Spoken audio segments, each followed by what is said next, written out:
OZ last night, just the 8 for 85 with a touchdown. Ertz. Yep. And, dude, I don't know if you've heard this, but I think a lot of people have been real dumb about Zack Herz, that people want to yell about his inability for yards after the catch or whatever it is. Last night, for starters, he showed serious. He got some yak. Yo, he sure did, dude. But you know what? Like, the thing about he's able to get open. A veteran tight end has to be available for a quarterback in certain situations. And he was available, and Jayden found him. Bro, Zack Herz, honestly, I wonder if we can look this up, Jeff or Brian.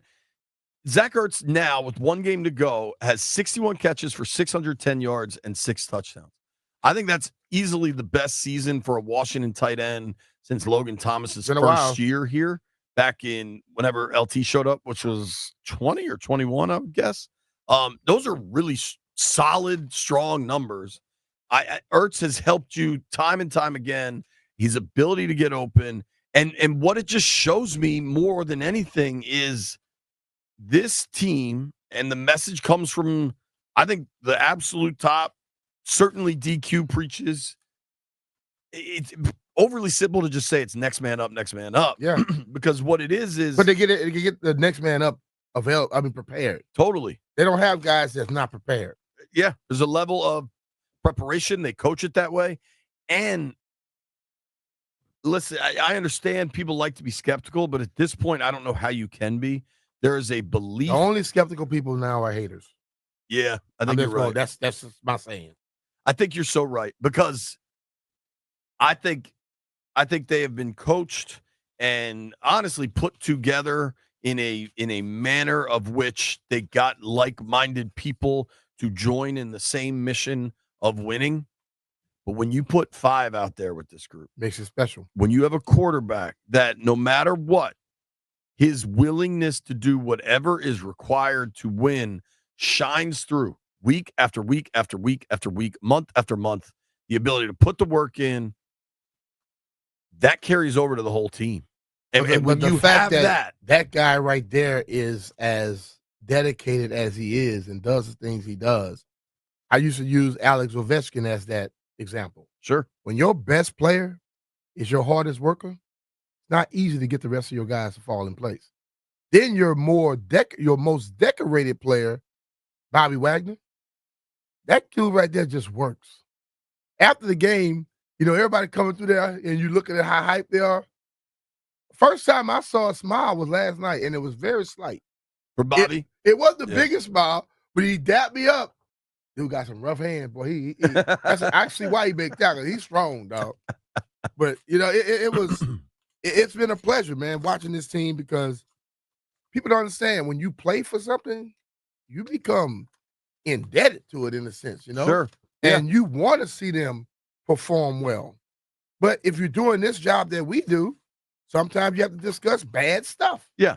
It doesn't mean you dislike or you don't care about the team. That's your job. But the ultimate thing is you want to be able to praise them.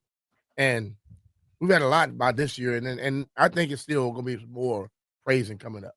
Yeah, I mean, there's we've been saying this for a while now. There's warts involved. Their run game, especially early, has serious trouble. I love the fact that Jayden is capable of leading this team in rush yards. Mm-hmm. He's now done it 3 games in a row. I don't love that it's out of necessity that he's the only one that can really get it going on the ground.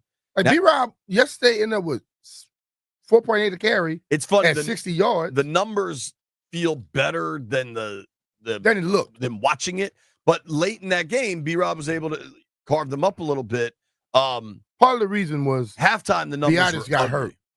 Yeah, but the first half, Biotis was healthy. Yeah, I think Atlanta's defense surprised Washington. Big 99 looked like he was a big truck. Yeah, and 97, I don't know his name, but that dude was balling. Yeah, Brandon Coleman had a rough night, especially in pass pro. The penalties, it's easy to just dismiss the penalties, and some of them are really egregious. I thought the pass interference call that allowed Atlanta that late field goal opportunity to maybe win the game. I thought that was among the worst calls in that situation I've seen all year. At best, that's a hold. The catch is the ball is completely uncatchable. There's no way you should ever call that freaking as a pass interference to give him all that yardage. I thought that was just egregiously awful. I mean, if you just look, B, do you know what the numbers are on the penalty breakdown? No. I think we had 10. Atlanta had 4 for 25. And we had 10 for what? 125? 13 for 108. See, this is my, and I said this last night, and I really believe this. Dan has been a stand-up guy the whole time. He doesn't call out the refs publicly or nothing. He doesn't call them out. But there are times when he has to send stuff in. And he's been right a lot of times. I have to believe the referees are making certain calls and calling things against us because they're pissed that they're being reprimanded. And I have a problem with the ref not being able to be questioned publicly. But if your only way is to send that little thing in and the league send you these your explanations with your FedEx package and you think they don't do anything, these referees got to understand, and the league got to understand too. When you see things so one-sided like that, this team is not that team. But that was a little bit overboard last night, and they need to be able to tell the refs, look, if you get worse, then you sit down. You really seen why they traded for Marshawn Lattimore, and I mean at this point, don't play him against Dallas. You're in now. I'm not one of these dudes who's going to sit here and talk about benching guys and blah blah blah because I think that's stupid.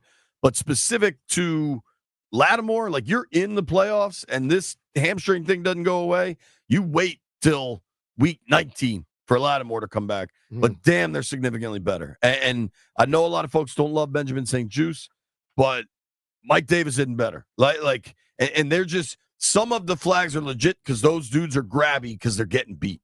Some of the holding calls, you reach out and touch when you're being beat. There's times you want to reach out and touch. There's times when you don't. Perhaps, though, most importantly for all this, for the city, just as we heal from 25 years of awful burgundy and gold to what the future looks like. 25 years of BS. I mean, think about where we were and where we are. And think about all the people involved. You've got Josh Harris, all of the partners, right? Yep. Rails, Ein, Magic, Blitzer. I mean, there's just so many people involved in that ownership group that deserve just so much credit. And then the way they built an organization in hiring Adam Peters, letting him take it from there. The basketball guy helped us out, man. Right. Ben Johnson didn't like the basketball guy asking him a question. Dan Quinn, who a lot of people had a lot of questions about, that dude knows how to build a team. And when you hear the leader of men thing, he's it. He's absolutely it. And he acts with a level of class and decorum at all times that is really hard to find in the intense pressure cooker that is pro football. And then you add Jayden Daniels, who just has this level of unflappability. He is calm. Dude, he's a phenomenal football player. Last night he goes 24 for 36, 227, 3 touchdowns, has the pick, another 16 for 127 on the ground, and just shows guts. Just does the Sam Cassell dance every time he has to. Unafraid of all situations, willing to put his body on the line, and just pops right back up. When you get that sort of organizational alignment, then you add veterans, then you add young players. It's just, you have everything working for you. And yet, Landfill, I'm not entirely sure everybody understands. For years and years and years, Landfill, on this program, we have questioned the alumni's commitment to the organization. We have questioned if the former players, if the folks that wore the burgundy and gold crazy, and the old helmet and the old logo and got Super Bowl rings and played for Joe Gibbs, we have questioned their commitment to burgundy and gold winning football. And today, you know what we needed? We needed to be invited to do it.